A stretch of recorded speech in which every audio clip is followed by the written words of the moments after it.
Hey everybody! Imagine if you could learn from kings and queens how to radiate with confidence, align with your inner purpose, and start living a life of potential, opportunity, and abundance.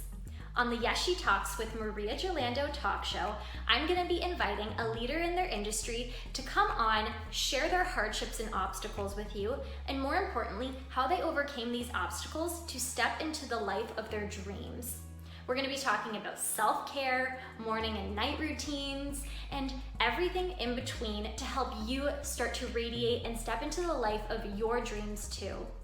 If you want to learn how to build confidence, start living life alive and aligned with your inner purpose, and start aligning with your royal identity, then keep on watching. And trust me, we're not just talking about pageants here. Enjoy. All right, hello everybody. Welcome to the Yes She Talks by Maria Gerlando talk show, podcast, YouTube interview series, whatever you want to call it. I am here with my good friend Mattea Hendserson, who pretty much the way pageant world works is when you get into pageantry, you know everybody in the pageant community. And that's how essentially Mattea and I met. Mattea is the current Miss Earth Canada 2019. And Mattea, I'm just going to kind of pass it to you, let you introduce yourself. Yeah, for sure. Well, I guess we met probably about a year and a half ago, I'd say, consistently communicating in the last year. But originally I was the representative, I guess, for Canada at Teen Universe in 2014, and then I got hooked on the international experience. Then I was Miss Intercontinental Canada in 2017, and now Miss Earth Canada in 2019. And it has been almost 10 years in the industry. Well, it's been 10 years in the industry this month, actually. That's insane. I just clued into that. Oh my gosh. That's a long time. That's over half your life. Ish, yeah, close to. Yeah. Close, yeah, 13. 13 years is half, but yeah, close.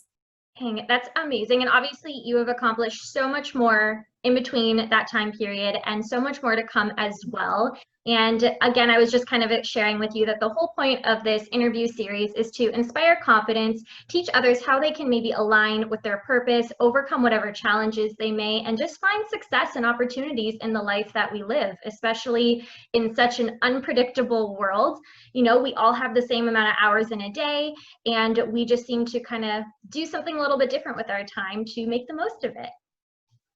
So before we actually go into our interview series, I was in love with the idea of doing what's called a mad minute beforehand. So it's kind of like a this or that. And I specialize the questions because I know you and I want the audience to get to know you. Oh gosh. Okay, no pressure. Okay, so if you want, you can explain things. If not, we're just gonna go through them. It's just a couple of questions. Let's just do it. Let's just get into it.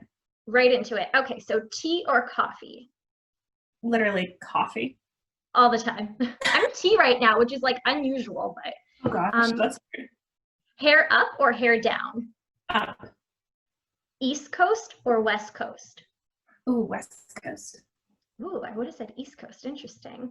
YouTube or Instagram? Instagram. Miss Earth or Miss Intercontinental?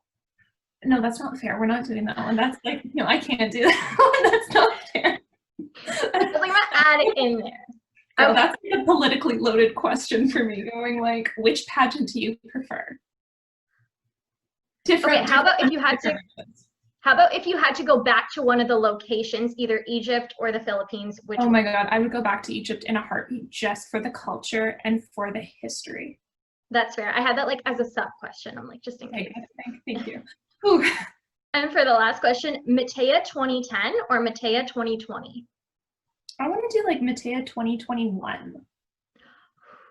That's mysterious. I'm what does that mean? Where is that leading to? Just think about it this way. I was in grade 10. I would have been 16 in 2010. And I was a wallflower. I was awkward. I won my first title in 2011 as Miss Teen Calgary. I was playing soccer 6 days a week. I was a multi-sport athlete. And I just didn't know who I was or what I wanted to do.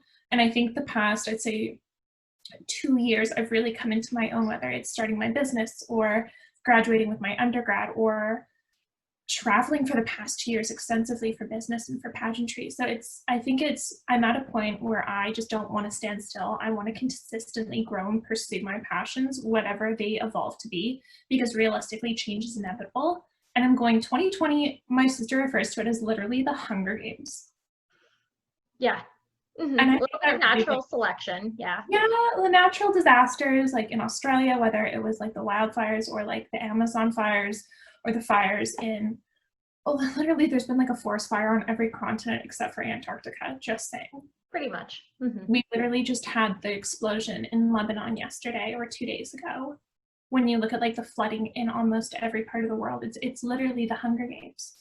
And no one knows what's going on. There's no vaccination for COVID. So it's kind of like, as much as 2020 is like my year, and we'll say 2020 is our year, I think 2021 will be incredible. I know, and it's crazy because I have a couple of mentors that always say like, Maria, you haven't even peaked yet. And I'm just like, oh my gosh, I feel like I've traveled so much, I've grown so much. Like, what do they see for me? Like, what is in store for me? I can't imagine if like this is what I've done with, you know, the little resources I've had or the little bit that I've known. I can't imagine now knowing everything I do. You're right, what's to come. So I'm excited for Mattea 2021 too. Crazy. Yeah. No, I'm excited to see what you do, because like when you look at what you've done, and I'd say that probably like the last like 6 months. Oh yeah. Because that's when we like first really started talking, was 6 months ago. You were going like, where do you think I should compete based on my brand, and like where do you think I'd be a good fit, because I've done several of the different franchises. And seeing that evolution just from like March until now, or even like I'd say like February until now, is like night and day. I appreciate that. That was actually in December we had that conversation. I want to say it was around Christmas time. It was cool. We talked around Christmas, and then we talked again during your application process. And I use quotations because it's like I already knew you had your application like done. Everything's filled in. It's just actually making sure it was like, so this is happening. I know, I got that. And you know what, like the majority of girls listening to this, or guys, who knows, are probably going to be pageant related folks.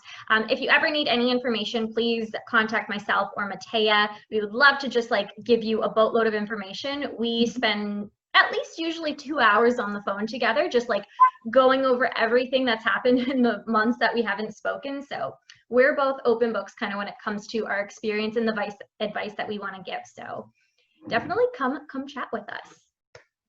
Okay, so kind of moving into the interview series of this talk show style podcast. It's going to be a podcast. I'm just kind of working out the details with that. Of course.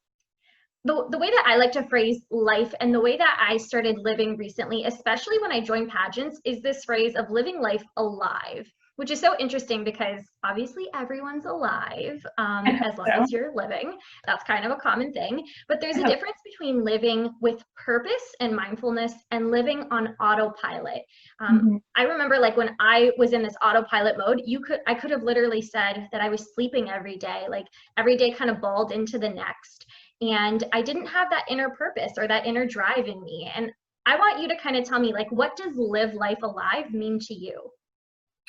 I think like, and going back to the whole autopilot thing, I think there are autopilot things we all do. Like we get up, we brush our teeth, we like get ready in the morning. I have my coffee religiously or a tea. And those things are like autopilot things, but those are things that I find satisfaction in because I'm a very routine person. So even if someone has an autopilot style of life, I think it's important to recognize that that could be them living their life to the fullest because that's their capacity as a human being in those moments. For me, I think it's the mentality of taking each day as it comes and being grateful for the opportunities that present themselves, the opportunities that are taken away, because I'd say probably in the past, I go back to the 2-year mark, I really had this mentality of everything happens for a reason. I don't know why, but there's a greater purpose and there's a greater path, and it's really realizing what those signs are that you're supposed to acknowledge in life that guide you on the path you're supposed to take. Whether it's religion or faith-based, in my case, it's more spirituality, and just listening to that gut instinct to go, okay, is this the right thing I'm supposed to be doing? Is it going to be hard and am I going to grow from it? Or is it just an easy take and give that I can actually use to propel someone else forward, their purpose and their passion? Yeah, that's kind of like my like little moment. Oh no, I love the way that you described all of that. It's almost like poetic.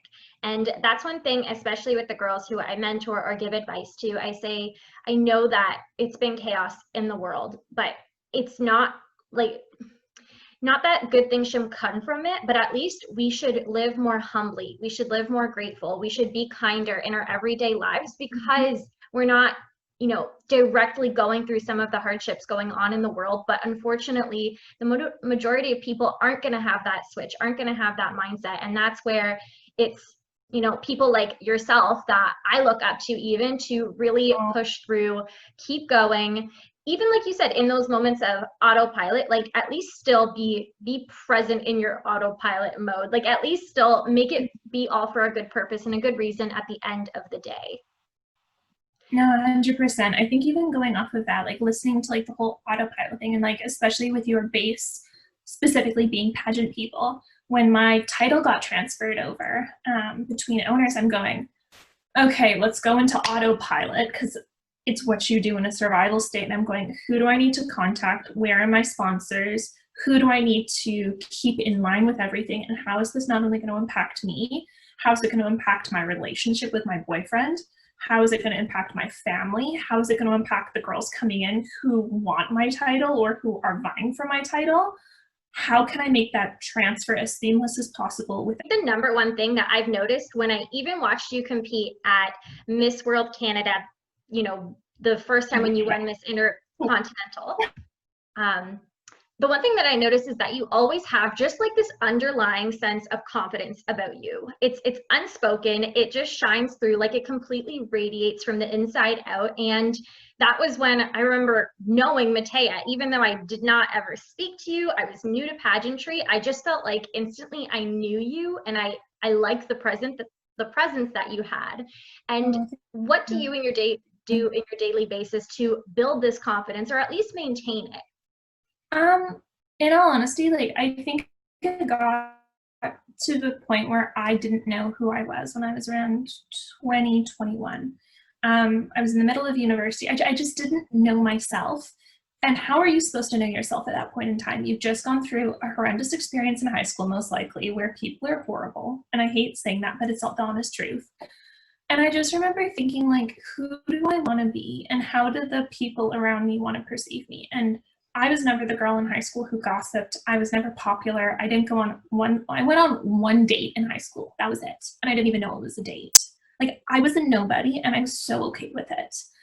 But I think what I got out of pageantry was the importance of women in community, and how when you have truly authentic women who are strong and confident in themselves, they don't compete with you. And I was always someone who was being competed with, and I didn't realize there was a competition. So for pageantry, I kind of knew what I was getting into with the teen side of things. And I'm going, if I go in, and I always made a promise with my roommate for Miss Teen Canada, Jill Martin, it was if we ever won, and she ended up winning our teen year, it was we wouldn't do it not trying to be ourselves. We would do it being ourselves, because that's the way you should win. You should never try to emulate someone else. You should never try to walk like someone else or speak like someone else, because it's not you. And if you fake that personality for your full competition, you lose who your integrity is. And I think the thing I always heard about is the political side of pageants, the underlying assumptions of corruption. And I'm going, I don't care about it, because if it's meant to be, it'll happen. But I also didn't want to look back on a situation and go, was I unauthentic about how I presented myself? Was I kind to all the delegates, no matter how catty people get? Because realistically, you get 60 women in a room, someone's going to go a little crazy. Most likely like me in my shower crying at night, but like that's a normal pageant girl thing. Not just me? Okay, good. No, I think it's everyone. We all breakdowns, but I think it just got to a point where I'm so happy with who I am as Mattea and how I treat people. That's all that really matters, because if you treat people with kindness and dignity and courage to be kind, that's all you can really ask for. Kindness is the one thing that I find that is priceless, because other things take time, take effort, and take courage to build. But it's not difficult to smile at someone. It's not difficult to hold the door for someone. It's not difficult to say please or thank you. Those common courtesies really come across as kindness, and just having that authenticity to go, I'm genuinely a good person. Why don't I treat people this way? That's literally all I did. And I remember, I'm gonna go on a tangent. I was at Miss Maritimes, and I asked the girls, I'm like, hey, do you know where I can get a cup of coffee? Because that's my addiction. and I had one of my lovely migraines, and they didn't speak to me. And I'm going, oh my God, what did I do wrong? Like, what did I do to get into this situation where like 3 girls won't even speak to me? And I reverted back to that high school self where I'm going, oh my God, like they don't like me. This is my fault. What did I do? So later I asked them again because I'm going, well, maybe it was just like an off moment, or maybe they didn't hear me. And they said, we didn't realize we were allowed to speak to you because you're a Canadian title holder. And I'm just, it didn't even cross my mind, that level of, I guess, hierarchy and pageantry. And I'm going, no, no, no, I'm like the most normal, awkward person ever. And they're just like, well, that's like kind of what we've discovered is you're just normal. And I think going back to Miss World Canada, I was just a normal girl who did it. And it's that mentality of when you say living life to the fullest, or how you choose to live life. For me, it's just having the mentality of just do it. No one cares. If people judge you, well, that's why you're in pageantry. You are judged by your peers, you're judged by the media, you're judged by judges. Get used to it. Get a tough skin and get over yourself, because you chose to stand on that stage. I know, it's honestly probably one of the more nerve-wracking things I do, but then each time I step off, I'm like, I want to go back and I want to do it again. I black out. I don't actually remember what I do. I know, and it's a short time, but then you realize after, oh, that was really short. It's funny because even though we've chatted a lot, I feel like I get to know you more and more each time, of course, because we're chatting. Yeah. But I also feel like I had so much of a similar experience, especially in high school, but I was just in Ontario and you were just a couple of provinces away because, you know, through grade school and through high school, I remember when like the girls around me started talking about boys. And I remember when the boys around me started talking about like girls and drugs and drinking. And I just remember thinking like, huh? Like, what are we all just like hanging out in the schoolyard? Like, I was so innocent and I was just so naive, but it's because that was just never around me in my family. Like, my family really empowered me to be myself, and not that they tried to put me on a good path per se, but they just always, you know, that was just always something that was never in my surroundings. And then in my school setting, when I would hear, you know, girls say mean things to one another, I was just so baffled and I couldn't even process it. I didn't know what was going on until now looking back and seeing how some of these people have progressed in their adulthood, I realized that they are going through something. Like, they were really going through stuff that I could not even imagine, you know, like parents getting divorced, like them having their own self-esteem issues. And I was just one of the ones, kind of like how you said, like you just kind of absorbed that because you were the person who was, like how you said, you were just being yourself. And then the people around you, when you don't fit in, you know, it's kind of easy to stick out like a sore thumb. And maybe it's even the spotted puppy and like the striped puppies litter, where you're just like, you're the one who doesn't fit in, but you still fit in. So what's the difference and why are you different? I know. And people, and life is honestly like a big game of high school. I really have noticed that, because that high school is just really when it's, I feel like, totally maxed out. The judgment, the comparison, the lack of identity, the lack of self-esteem. And some people learn to grow out of that and some people don't. And you know, it's the people, especially, like I've said, women in pageantry, the ones who succeed and do well are the ones who step away from whatever those traumas or issues were in high school and were able to just say, okay, that was a learning and growth period, and now I'm here to be myself and find out who I am. And it's, like you said, probably around 20 or 21 where I myself, and where a lot of the young girls who I mentor come to me at as well. Do you think that your family had any kind of impact on you when it came to your mindset and the people around you? No, I honestly, like, I'm so grateful. My family, have you ever seen the show, like, 8 Simple Rules? Yes, I love that. Okay, that's my family. Like, that's actually my family. So my, I am my brother and sister's biggest fans. I'm the oldest of 3. So to give you some background, my sister's currently studying for her MCAT. She did a double major in biochem and microbiology. And then my brother did a 3-year military contract and is currently studying political science at UVic. So the family joke was like, I was the beauty, my sister was the brain, and my brother was the brawn. But we were all multi-sport athletes. We were active in our communities. And my parents never pushed us. Like, when you hear, like, and you know a stage mom, when you see a stage mom, My mom was like, you're not getting into this industry until you're 16. There's no way you're going to model. There's no way you're going to be in pageants. There's no way you're going to act. Like, just be normal. Why don't you just want to be normal? And I'm like, okay, well, this is my normal. But when I got into it, she saw the point of community and she saw how much I did. And my mom actually didn't realize how much of an impact I had on the Calgary community, because I've only been in the industry in Calgary, really, when my agent and my mentor died and I went to the memorial. And I knew every single person in that room. And my mom watched me work a room for the first time when I was 22. I would have just won Miss Intercontinental Canada. And she goes, where did you learn to do this? And I said, well, you taught me how to treat people with kindness and integrity. I know how to treat myself with kindness and integrity.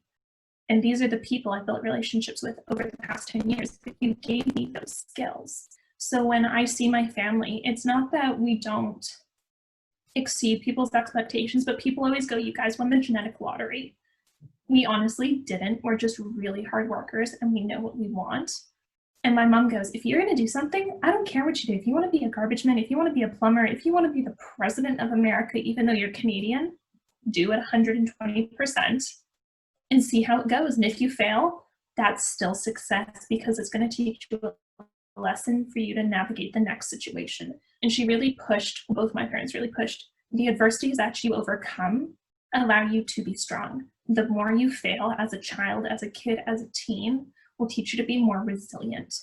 The biggest business owners in Canada or internationally either had trouble in school, were bullied, were outcasts, or were wallflowers. And those adverse social situations taught them to believe in themselves and overcome those own adverse situations. And they exceed people now because they didn't have to, I guess, really second guess that inner instinct to go, no, I'm doing the right thing because I know how to overcome this. And they learn those lessons young rather than learning them as an adult. Of course. I feel like the Gerlando clan and the Henderson clan, quite similar. Because my mom and dad always look at me and they say, I'm so inspired by you. And I think I would not be me if it wasn't for their guidance and if it wasn't for their, their tough love at some points and for their encouragements. Oh, and their criticism. It's not like just like slight constructive criticism. It's, you just fell flat on your face. That must suck. Get back up and get going. I kind of love like mom and dad. Oh, God. There's no book. There's no book, but obviously, you know what? There is a difference between how you raise your children to be empowered by life and by their opportunities. And, one thing that you mentioned as well was being in sports. I want to say you played several sports. How does being in extracurricular activities shape an individual? Because one thing that I've always said is that it teaches, of course, things like discipline, sportsmanship, being part of a team. You have to know about integrity, showing up.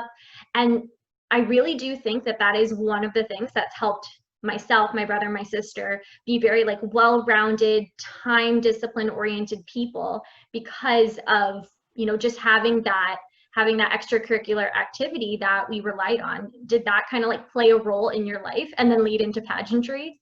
Oh my God. I cannot speak more highly of the disaster that I was as an athlete. I was never bad, but I was never great. I made the teams. But I did track and field, I did cross country, I did soccer, I did volleyball, I did badminton. And it was just fun. But I think for me, what sport came down to are extracurricular activities. It's the first time you as a human being has the privilege, and I use the word privilege because it is a privilege to do extracurricular, to engage with people in a like-minded situation who have similar interests, who are just as dedicated or are passionate about whatever you choose to do, whether it's dance, gymnastics, hockey, soccer, baseball, I don't care what it is. But it gives you a chance to be with like-minded people rather than being in a secular institute like your academia situation. You're thrown into a class with 30 to 40 people who you have nothing to do with except for the fact you're trying to graduate high school. You have nothing in common except for the fact you have to show up from 8 o'clock to 3 p.m. on Monday to Fridays to try to get your education to go to university. There's no similar interests. For sport, I was so grateful because there were things I excelled at. Academics weren't one of them because of a head injury. I was never a bad student. I was always like an 80 student, but I was never like a 99% student like my brother and sister. So for me, sport was a really great release where I could find success and I could find a community of like-minded girls who didn't want to gossip, who we trained 6 days a week, which was exhausting. But those girls, I know 3 of them. I can literally call up today, no questions asked, and I can go get coffee with them. And that was 10 years ago. So I think sport, there's such an important thing. But for extracurricular, I think it's the tangible skills you gain as a young human. And I use the word human because realistically, we're all like mini versions of our parents, whether we like to admit it or not. I think my boyfriend said, I always want to have a kid, so it's like a mini minion of myself, and I can mold them into whatever I want. And I think that molding period is done for extracurricular because it gives you those tangible skills that you can really implement into all aspects of your life, whether it's understanding competition, communication, teamwork, individual success, team success, and absolute failure. It teaches you how to kind of navigate the situations that you sort of encounter in high school and university and the real world, but it gives you such a quick dose with a support system that's there to care for you that isn't just family. So I think it's so important. Definitely. I think you hit the nail on the head with that. And to think back to some of my sporting events, I've said before, soccer is my family's sport of choice. And I remember being on a team one year and we would lose. I don't think I can exaggerate, like 12 to 16 nothing every single game. And this isn't when I'm like 10 years old. I was like 16 or 17 years old. We were not good. I don't know why. I'm sorry. I don't know what happened, but you know what? It was never in my vocabulary to quit. Like it was just never an option to not go to a game. It was never an option to not go to a practice because I was a part of the team. And like those thoughts just never crossed my mind. I would rather think, I wonder how bad I'm going to lose this game rather than, oh, like what would I do if I stayed home? And I think that's how it shaped my mind, at least in a different way. It prepared me to lose before preparing to quit. Oh my gosh. I don't think the word quit is in my family's vocabulary. Like we're not allowed to quit. And even if we do, it gets to a point where it's like, okay, have you overcome all the adversity you can overcome? Are you at your absolute breaking point? And is this going to impact your mental health or your physical well-being? If that's the case, quit. If not, suck it up, get over it, and literally just do your job because you're there to do a job. And that's a horrible mentality, but having that mentality, and you can attest to this when you're on that international stage and you're getting like 3 hours of sleep a night on a good night. On a good night. And you got to get up at, I don't know, let's say 5 a.m., do full hair, full makeup, you are sick, you are sore, you miss home, you miss the food you eat normally. You go, I'm here to do a job. I'm Miss Canada. Suck it up, get over yourself, and represent. But it's the same with a job. It's the same with a family. Like if your mom said, you know what, Maria, like I'm not feeling today at 2 years old, just go play. That's not a realistic life situation. You need to sometimes just suck it up and get over yourself and do the job. It's horrible, but I don't see the point in quitting unless it's at a point that you're at such an adverse crossroads where you go, this is physically hurting me, or this is physically hurting someone else, or it's the psychological toll is too much to handle for my mental well-being. That's when I say, you know what, quitting's okay because you're taking care of yourself and that's the adversity you overcome. But sometimes just suck it up. I hate saying it, but it's like, there's so many girls I talk to and they're like, you know what, like, I just don't want to like compete this year, or you know what, so-and-so's entering and I know she's going to beat me, so I'm not going to waste my time. Well, okay, you're not only quitting, you lost because you took yourself out of the game. And I think it goes back to soccer where it's like, if you forfeit a game, everyone hates it. There's no way around it. A team doesn't want to win that way. I would rather lose than win to a forfeited game. Maybe I'll regret that one day. Maybe I'll take that back, but it's true because it's the journey. It's the playing. It's the camaraderie of it all. And I hope, like, my biggest thing recently that I've been saying is that there is no time machine. You don't get to go back. When you age out if you get injured, if you get in a car accident, you don't get to go back and relive those moments. So it's either you take life by the hands and start living, start doing, compete, whatever it is for you, or life's going to happen anyways. Time's going to go by anyways. No, I totally agree. And I think, like, especially with everything happening, like with the pageant industry right now, especially in Canada, there are like 3 franchises you can compete for. And when I say like 3 franchises, there's like 3 organizations, and a lot of girls are playing the odds going like, what are my chances of winning a title? What are my chances of winning my dream title? Who do I know is entered or who is entering? And how do I navigate that to kind of like play to my natural strengths and compensate for my weaknesses? Pageantry is a sport, and anyone who says it's not, I challenge them to do what I've done for the past 10 years and tell me it's not a sport. Because it will kick your butt. Try, just enter. Let's show you how it is. I know. And you know what? Let's be real. Like, we go through that too. I go through that. It's hard not to look at someone you're competing against and go, that's God's gift to the world. Where did she come? You're like, okay, I've done a lot, but I've never done that.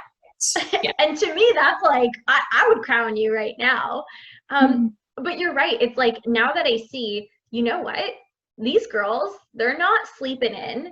They're not just going to work, coming home, resting, watching Netflix. Like, these girls are probably hustling. They're probably waking up early, getting their, you know, whatever, if it's their morning walk, a workout, their daily self-care, working on networking.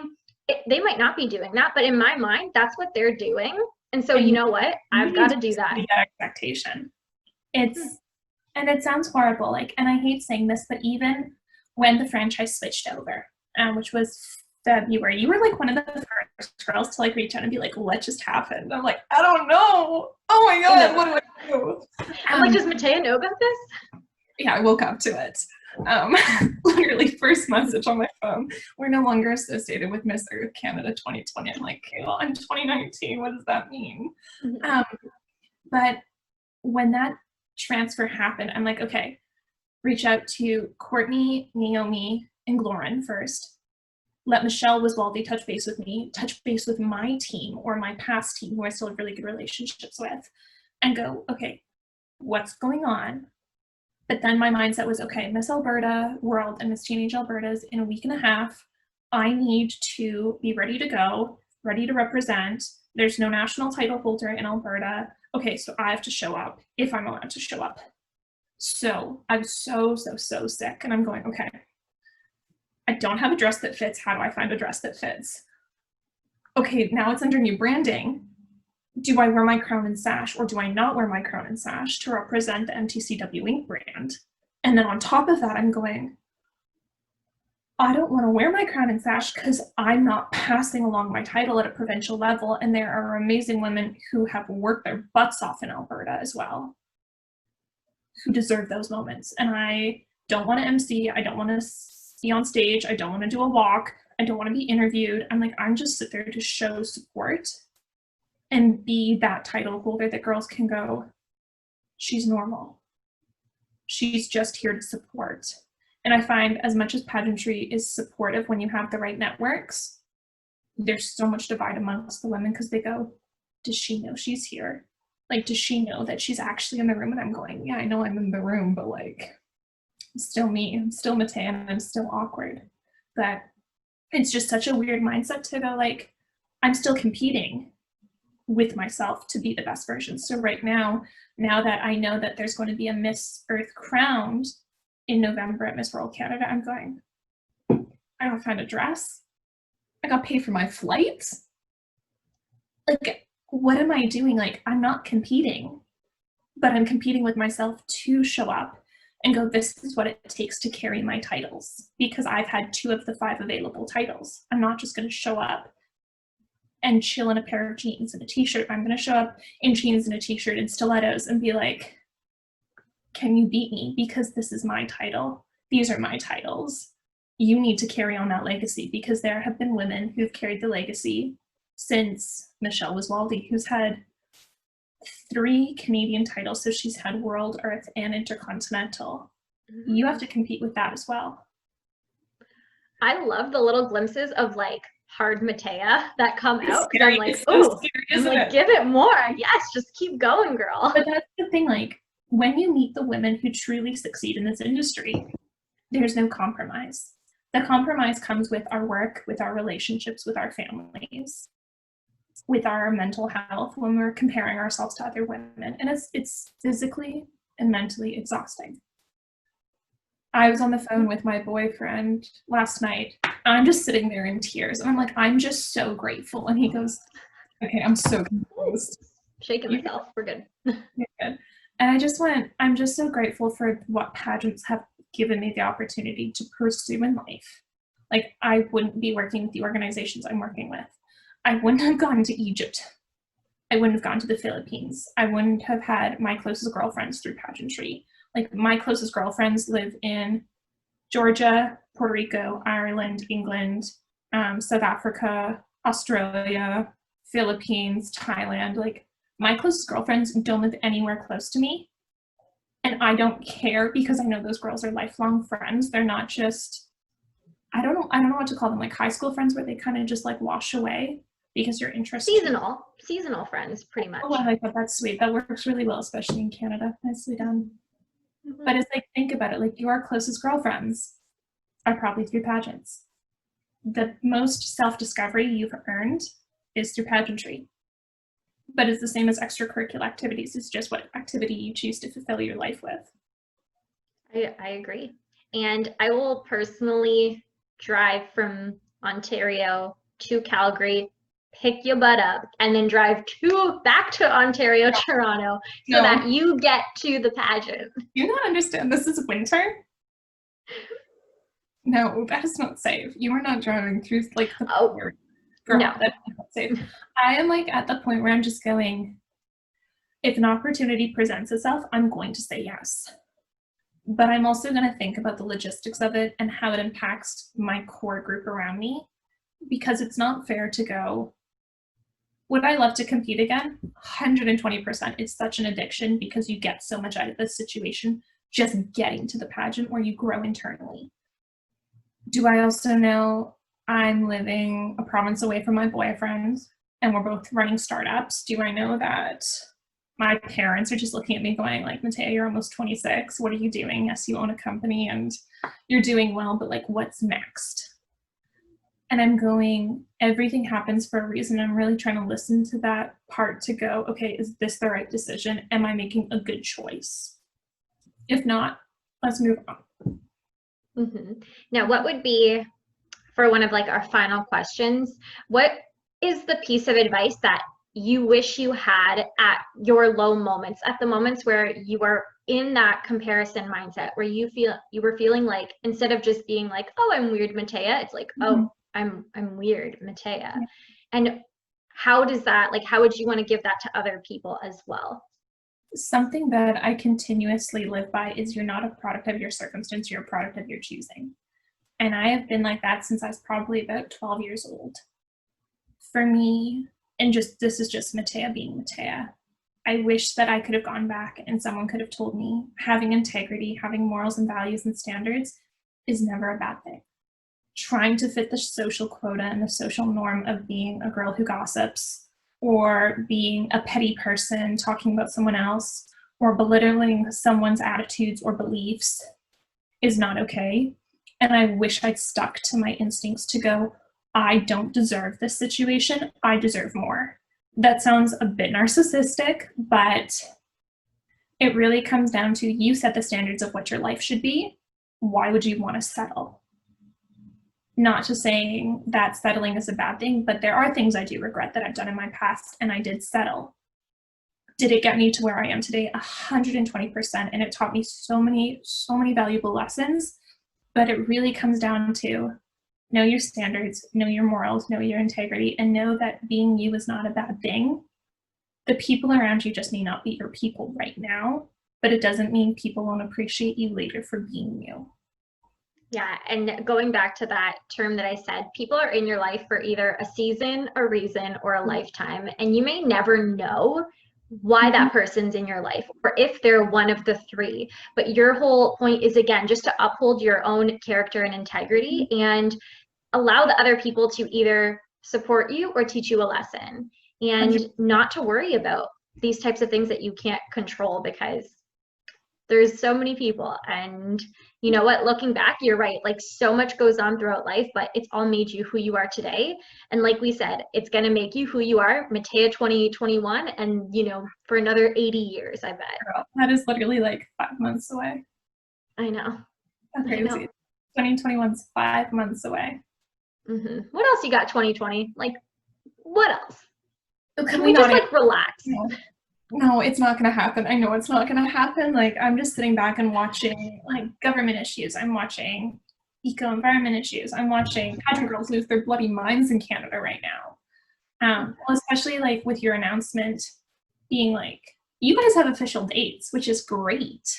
But I feel like so many of these women, if you were to say you're going to an international pageant in 18 days, be ready to go, how many of you guys would actually be up to the task?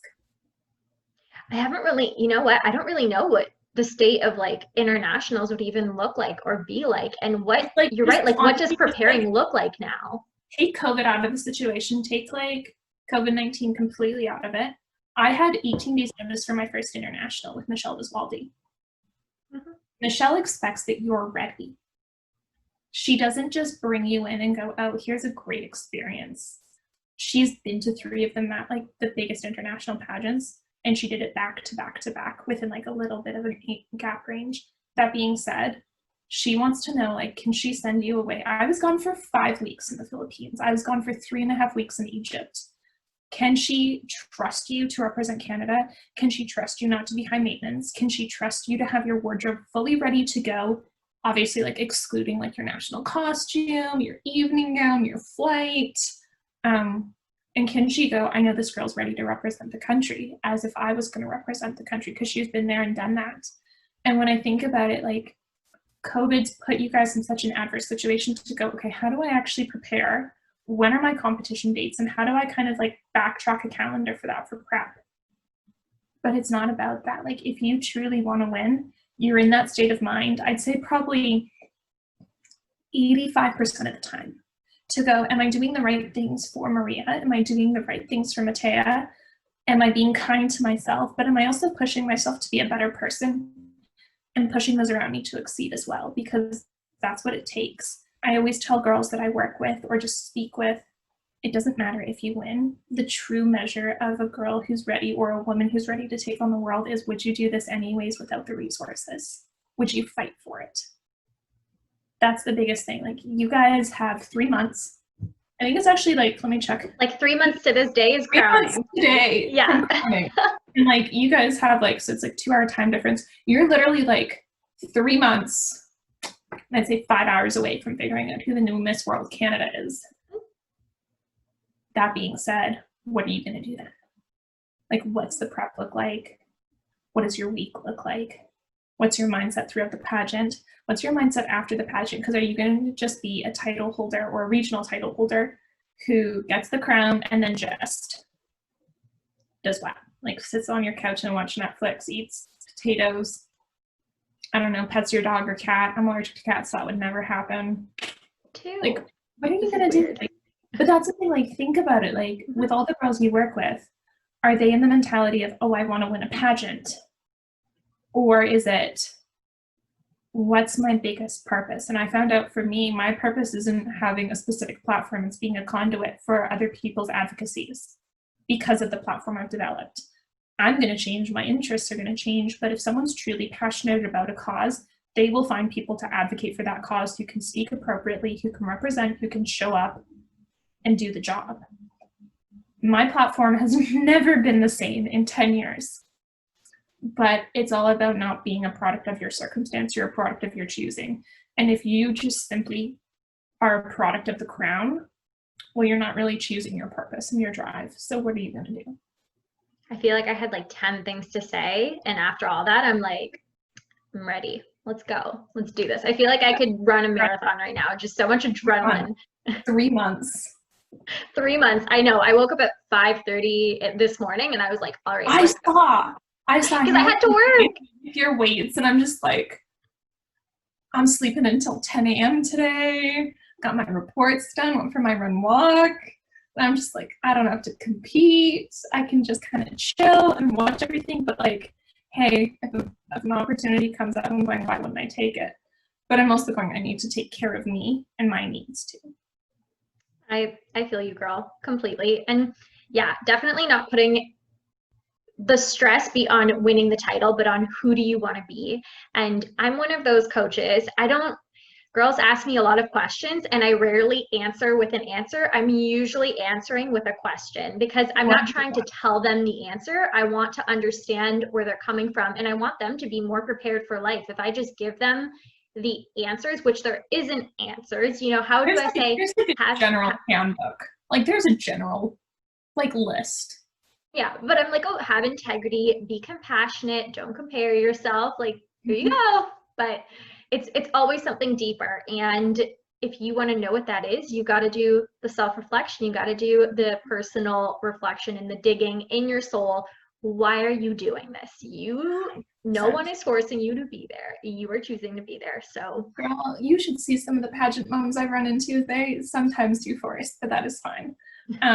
That's fair. I think it's especially like with your girls, because I remember we had the conversation and I'm going like, would you coach someone in your division or would you coach someone within your scope of competition? And that was like a really tricky question because I'm going like, look, from a business perspective, great recognition, great money if you like have the right pricing strategy, great exposure, and you make a friend.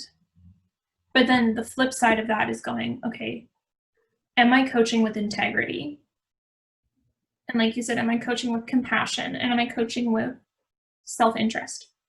I know so many coaches who have reached out to me to go, Mattea, I'd love to coach you. And I'm going, okay, what can you offer first of all?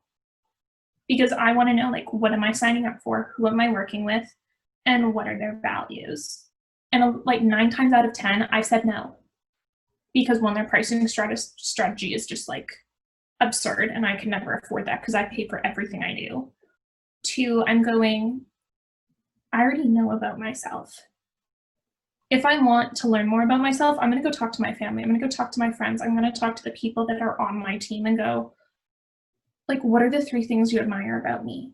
What are 3 things you hate about me? What are the top memories you have of us being stupid? Because I think positivity breeds positivity. But when you're in a coaching situation, you have to be harsh sometimes.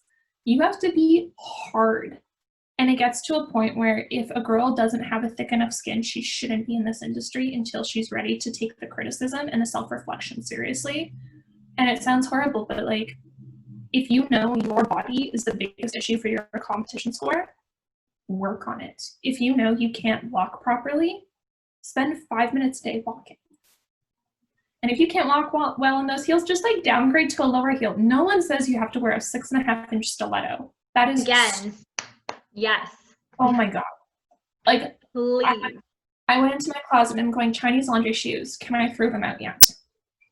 And I'm going, no, because I need to alter all my gowns then about 1.5 inches. Yeah. Mm-hmm. But it's tricky. Like, you have to figure out what the payout is for you. It's your cost time analysis to go, is this worth my time? Or can I be making money somewhere else? And that's the business in me, but it's also the reality to go, am I going to get more out of spending what's a realistic pageant budget? Like 6,000? That sounds fair. Depending on, like, registration is like sometimes half. 3,000 entrance plus 1,000 flight luggage if you're flying out of province. $1,000 for like a dress and like a backup potentially. And then I can imagine people at home being like, these girls are nuts. Like, what? It's an investment. It's an investment in self. But here's the thing. You can repurpose those things. Like my first pageant dress, I wore to decrown, I guess not to decrown, to crown my little sister as Miss Teen Calgary when I was Miss Teen Calgary. I wore it to my grade 12 prom. I wore it for Miss Teenage Alberta, Miss Teenage Canada. I wore it at Teen Universe. I then repurposed the dress, brought it to International Junior Miss, brought it to Miss Universe Canada, Miss Earth Canada, Miss Earth. That dress was $600, $525 without tax. And I've worn it to every single competition I've been to. You can make smart decisions. You don't need the top designer in the top moment to pay a small fortune for a dress that you're going to be on stage for 30 seconds with. Find the dress that you love, make it yours, and make it work. But also go on Amazon. Buy your earrings for like $10. That's what I do. Yes, and like super glue will hold like anything together. You know, we've learned the tricks of the trade, and I'm sure I'm still going to learn a lot more as more things just happen to go wrong and go through those experiences. Canada, you are going to learn tricks that you never knew. Can't wait. Literally cannot wait. Oh and sorry, Mattea, I can't imagine what people are thinking. They're like, is this like the reality of it? But I encourage you, I implore you, and empower you to try if you haven't before. You don't have to start with Miss World Canada, Miss Universe Canada. Find somewhere local, find somewhere provincial, and start there and see how you like it. That's what we did. That's what we did. And then work your way up from there. If you want to, and if not, go back to sport or music or academics. Like, I was so grateful to take time for pageants, and then I went back to school.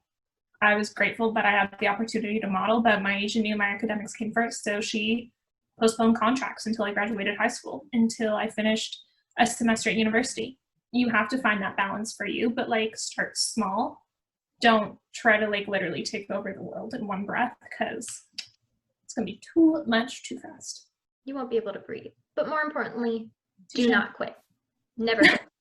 So cheesy, but I feel like that's like the perfect message to, you know, kind of wrap this interview up. And I love following you. I know lots of people who do, but if there are any other viewers who want to follow you, give a little shameless shout out of your social media handles. Oh God.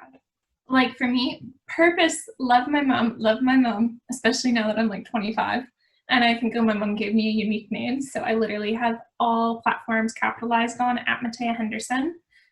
If there's like any questions, any queries, any insecurities, you just kind of want to like pick my brain. I've told Maria this, I've told so many Miss World Canada girls this, or girls competing at Miss Earth or Miss Intercontinental. Literally, I'm here to have my brain picked. It sounds so weird, but it's so true. I'm literally an open book, because one day you're going to pass this advice to someone else. I love that all. I'm always like, I think this is like hostess stuff. I'm like, just everyone go love her, go follow her, because as much as you've inspired me to do the things that I do, you have more to learn and more to give. So keep shining, girl. Oh, thanks, Sam. Thank you so much again for being here, and thanks everybody for watching. If you've made it to the end, definitely leave a comment below how you enjoyed our interview. What was the biggest takeaway for you, and what are you going to start implementing in your own life so that you can start living life alive? So cute, I know, right? I love it. Again, I am your host, Maria Gerlando, and this is Yes, She Talks with Mattea Hendserson. Bye, everyone.